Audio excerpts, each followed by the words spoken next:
Hello everybody, my name is Chase here, and sometimes I think I'm just too smart. I might need education. Why not use this? The V.Smile TV learning system. Education and gaming?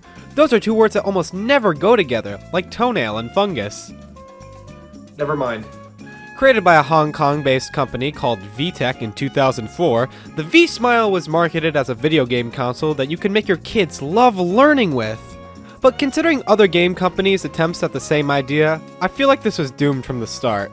VTech has created an assload of different products dating all the way back to the 1980s, but the only one I know about or have ever owned is this one. Now, I think I can be confident that this was the first video game console I ever owned. I say I think because I also had an NES, but I can't remember which one I got first. Unfortunately, I have neither of those original consoles today, but that's why we have adult money. I make the best financial decisions. There were a lot of different versions of this console. A pink one that looks like a toy VCR. There was even a portable one that took the same cartridges as the base one. But I got the orange one, which is probably the most well-known out of the bunch. The appearance really sells the whole, this thing is for babies. Which of course is why I had to own it. But I'm getting impatient, we just have to play this thing. But before we can, we have to set it up. And if you thought that Apple was the first to say go fuck yourself to basic functionality, welcome VTech. As the V.Smile does not include a power adapter out of the box. Instead, they expected you to use 3 C batteries to power this thing. Meaning technically, you could use this thing portably. Can you actually imagine using this thing with a portable TV on a bus? The controller is pretty weird. It's like if an Atari controller really wanted to find some Blue's Clues. It actually has this really cool feature where you can turn it into a left-handed controller using a switch on the back. Can your Xbox controller do that? Peasants. Most of the games on here are licensed games and come on these purple cartridges, and on the back we can see the things that we're going to be learning. But I'm here for the full V.Smile experience, so let's play one of the only non-licensed games, Alphabet Park Adventure. There's actually 2 versions of this game, but the only difference I've noticed is that the character models look slightly different. But either way, this game looks really odd. It uses pre-rendered models as sprites, similar to Donkey Kong Country, but they look so weird. It's like that one Pixar short with the baby. But if you can't decide what version to play, don't worry. You don't want to play either of them. The game begins with 2 kids arriving at their grandpa's Alphabet Park. What you actually do in this place is a complete mystery. It turns out that Grandpa has pressed the wrong button on the power ring machine.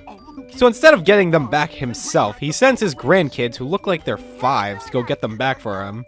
The name of the game is Learning the Alphabet and Platforming. You can do all 6 levels in any order you want, but I'm gonna take it level by level so you can understand how miserable I am while playing this game.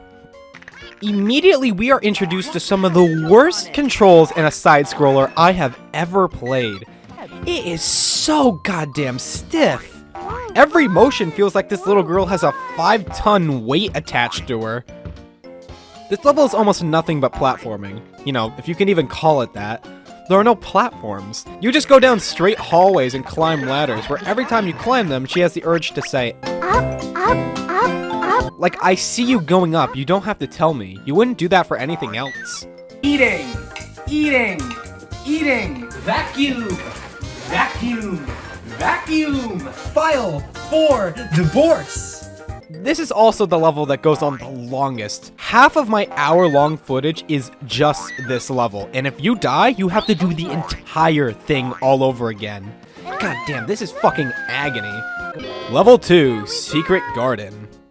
Something I love is not being given any direction on what I'm supposed to be doing. Like here, I clearly have to go up. Oh, so what, do I jump on these balloons? No, you fucking idiot. You have to specifically grab the tiny string attached to the balloon.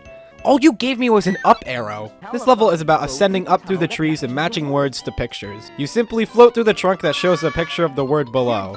But the weird part is that the correct image is always glowing, so even if you're a moron and don't know what the picture or the word means, you can always just float through the glowing one. Like, I get this is for babies, but I thought this was supposed to educate them. All this is teaching them is to follow a laser pointer. Other than matching, it's just avoiding basic obstacles, and it goes on for fucking ever. Level 3, Jungle Ride. I don't know why they called this level Jungle Ride. It doesn't really look anything like a jungle. It looks more like a beach. In fact, the next level, Bug World, looks way more like a jungle. Whatever. In this one, you ride this duck and avoid obstacles by choosing one of 3 paths. And this really fucks with my depth perception. Half the time I think I'm on the right lane when I'm not and I get hit. Other than avoiding obstacles, you just guess what animal starts with what letter, and 4 eternities later you're done. Why do I do this to myself? Level 4, Bug World.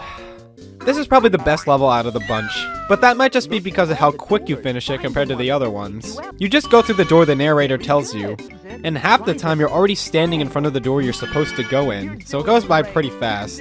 But we're still in Alphabet Park Adventure, so it's still not good. Just because you finish the shit sandwich faster doesn't mean you're not eating a shit sandwich. There's this section where you have to connect vines for your characters, but I didn't know I was supposed to do that because of how fast the tutorial flies by and how the audio sounds like ass. Use your joystick, then press enter to poke away the bird. Level 5, Monsterville. This time you have to do a weird letter-based gimmick before a bunch of clunky platforming. I couldn't have foreseen this. This time you fill in the letter and the pattern by using the colored buttons. And I think this is the only level that uses them. By the way, I should mention the fact that I'm taking back my statement that this controller is cool. It is really starting to cramp my hands. Level 6, Funfair. And that has got to be one of the most misleading titles I've ever heard because this is easily the worst level in the game. Where do I even start? The gimmick this time is that you're floating up and filling in spaces to complete a word. But I swear to God, the letters are so close together, and I can barely see them half the time, so I constantly hit all of them even when I know which one is right. In fact, if I had a nickel for every single time you get hit by something you could barely see, I'd probably have enough money to buy a better video game console. I swear, this game has made me develop a psychological complex. Whenever I see clowns, I get really fucking pissed. There's these ones that jump back and forth, and I can't stop getting hit by them even when they barely touch me. And then there's these assholes who go back and forth, which you can't hit, so you just have to wait for them to go by, and it takes forever.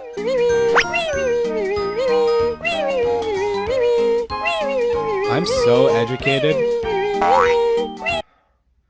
I have to get to the end. There has to be something waiting for me at the end of this tunnel. I just know it.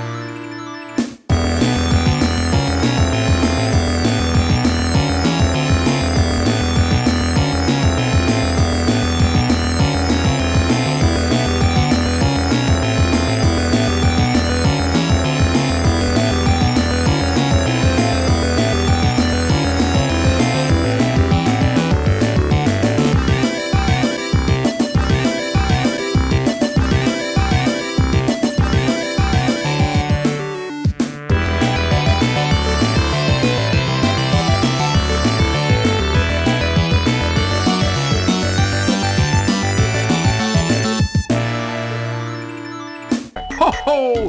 That will do the trick! You did it! You finished the whole adventure. You saved the park! Press enter when you're done. Alphabet Park Adventure. Where would you like to go? Move your joystick up and down to choose. Press Are enter you when you're fucking done. kidding Learning me? Adventure. What was the point of that? I'm not smarter. I feel 100 times stupider just being in the Move same your room as joystick this left and right abomination. to choose. I'm Press taking enter. this thing out. Music on.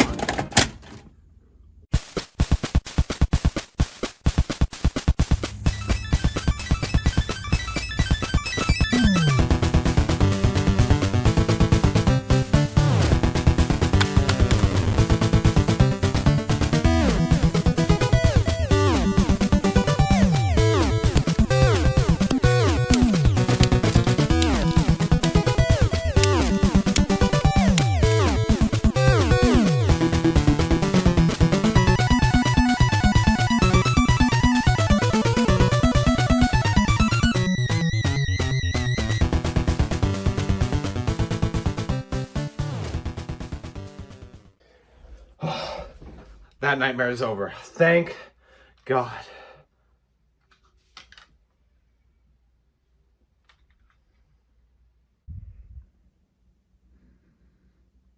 The hell is this?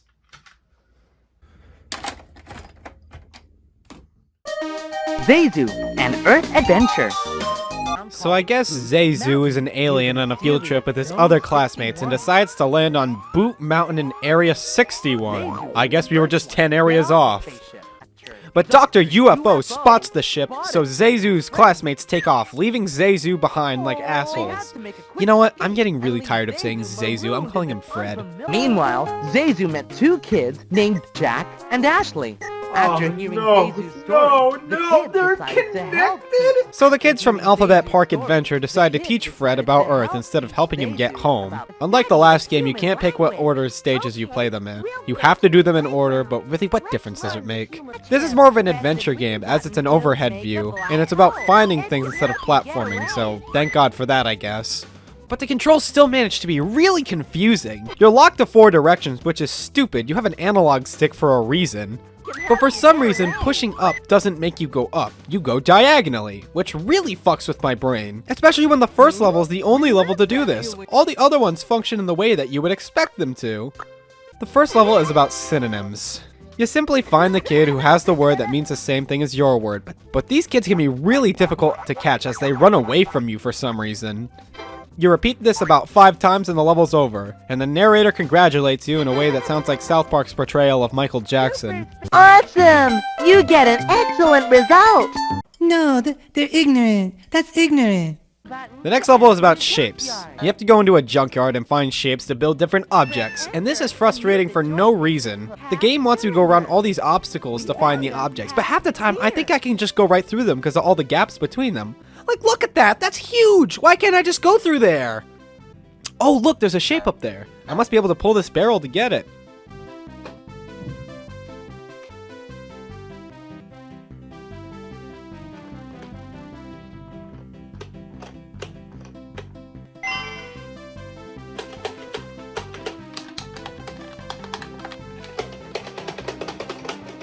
Okay, let me try to explain this. You have to push the button to grab it, then let go of that button, and then push the direction you want it to go, and then you can pull and push the object. I just don't understand why it's programmed like this. Why can't it just be like every other video game ever made? So we get the shapes and put together the object that seems like it would need a bit more polygons to make. Repeat 2 more times. Why is there so much goddamn repetition? And then next level. Next up, we have a minecart level where we jump and duck to avoid stuff, similar to Donkey Kong Country. Wow, that's a second reference I've made to that game today. But unlike in Donkey Kong, the obstacles are kind of hard to see. Like, look at that! That looks like just a part of the background. And the ones that are easy to see don't even look like they hit you. Like, that barely grazed that kid. You also have to solve math problems, but they're always wrong. Those equal and greater signs should be equal signs. 18 minus 11 isn't less than 7, it is 7. And all the problems are like that. These people are trying to make me look stupid. Those sons of bitches. The last level is about unscrambling pictures, and this would be really easy if the screen wasn't so goddamn blurry. Like, I can barely see what I'm doing. What the hell is that supposed to be? Something I forgot to mention before is that Dr. UFO is constantly attacking you on every level and has the goofiest voice acting imaginable while he does it. I will catch you this time! Well, after unscrambling all the pictures, Fred's classmates pick him up and hopefully apologize for leaving him for dead. And he flies away once again, having one of the most unfulfilling endings to any video game ever made. And that was the VTech V.Smile. And before you say, well, Chase, what about all those other games that you showed us earlier? Oh, well, to that I say,